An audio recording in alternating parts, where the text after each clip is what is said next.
All right, today we're going to talk about forbearance. We're going to give you a little update of what the forbearance situation is as of about February of 2022. If you are watching this video, it probably means that you are in or were in forbearance and you're wondering what's going on with the program and where it's at and where you might be at, right? So right now, forbearance has worked. Okay, we have less than 1 million homeowners in forbearance. And it sounds like a lot, but if you go back over here to May, June, July, we had almost 5 million homeowners in forbearance. And back in this period, if you remember, if you were one of them, this was a pretty scary time for everybody. We didn't know what was going on, if those jobs that were lost due to the government response were ever going to be, returned.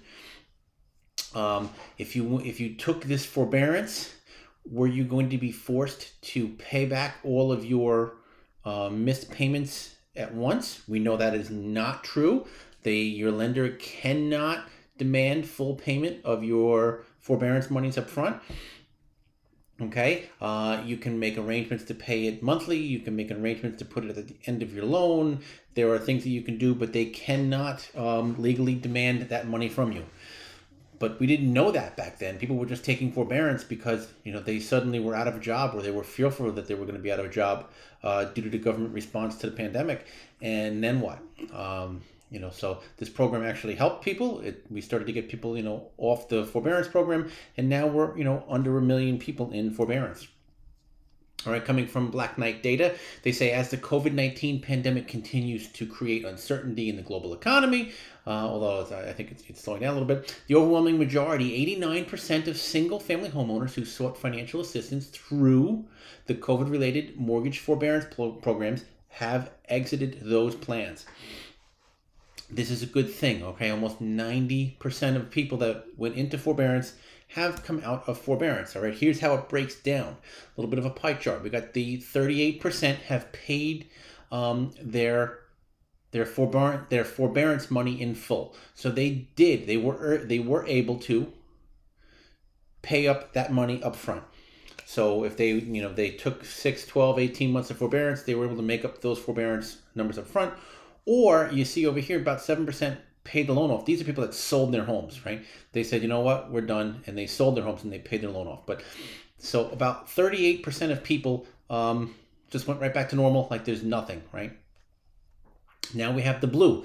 These, 43.5%, 44% of people said, okay, we're going to make some sort of a modification to pay off our stuff. They're going to take the unpaid forbearance loan and put it at the end, or we're going to divide it up over the remainder of the loan or refinance the loan, whatever the case may be. 44% roughly have made some sort of repayment plans. All right. And this is of the under 1 million that are in forbearance right now. And then we have this orange. All right. If you are in this orange, you're still in some trouble. Okay. You're still in some trouble. Forbearance is coming to an end. Maybe your 18 months is coming to an end or it's already ended. And now what? You have no loss mitigation plan. If you are in this orange, if forbearance is coming to an end and you are still in a situation that you are financially in trouble, the first thing you got to do is reach out to your bank, reach out to your lender right now. If you haven't done that, please do it.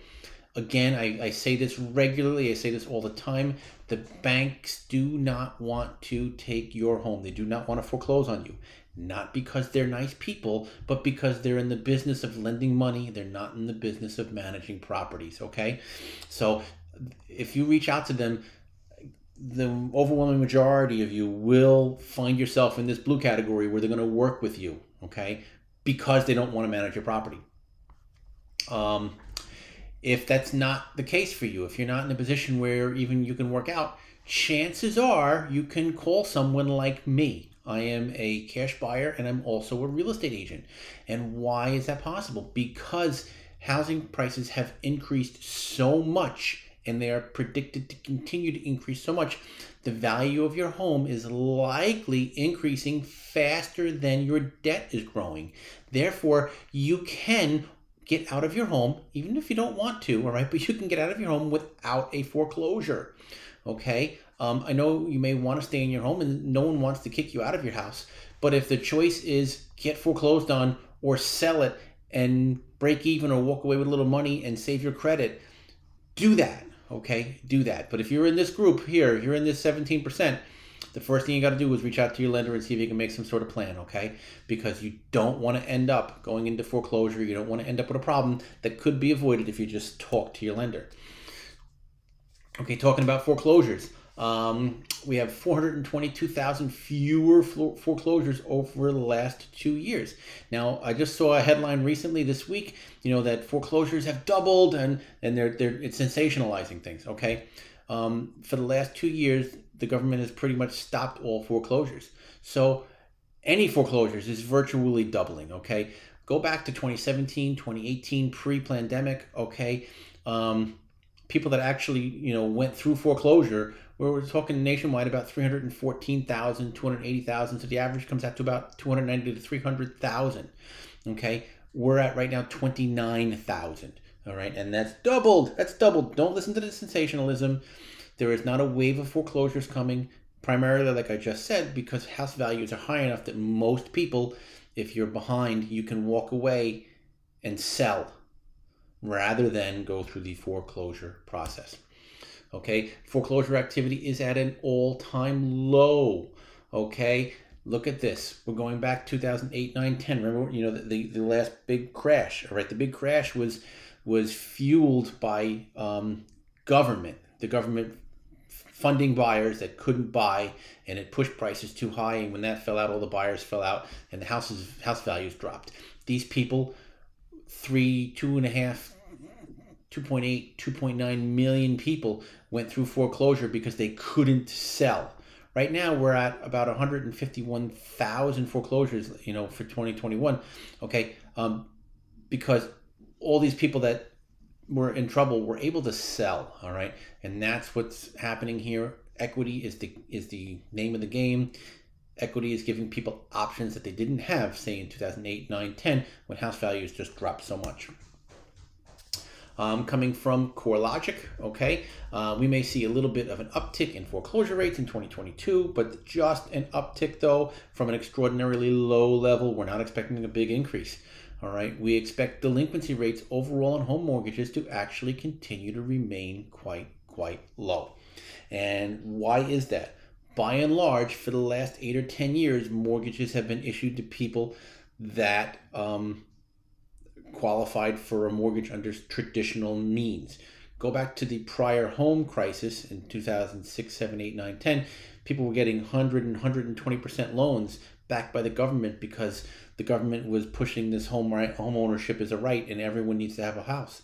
Well, no, home ownership is a privilege, and you have to be able to earn that. And we have a lot of buyers out there now that bought homes properly, and now instead of buying a home at 125% equity and a little bit later on finding yourself in a position where you're financially unstable, you can't sell. Well, now most people bought a home with some semblance of responsibility, with some equity in it. So now a few years later, you find yourself in a position that many people find themselves in, where they no longer can pay their mortgage or they're falling behind. Well, there's equity in the home and they can sell. And that is the big story of the day, that equity is here and saving people from the forbearance program if they can't get out of it through normal means. If you find yourself in that position, if you're part of that 16, 17%, please call your lender. And then if you can't negotiate something, reach out to your mortgage to a real estate agent or an investor or someone to sell your home, because you more than likely have enough equity to save yourself the foreclosure.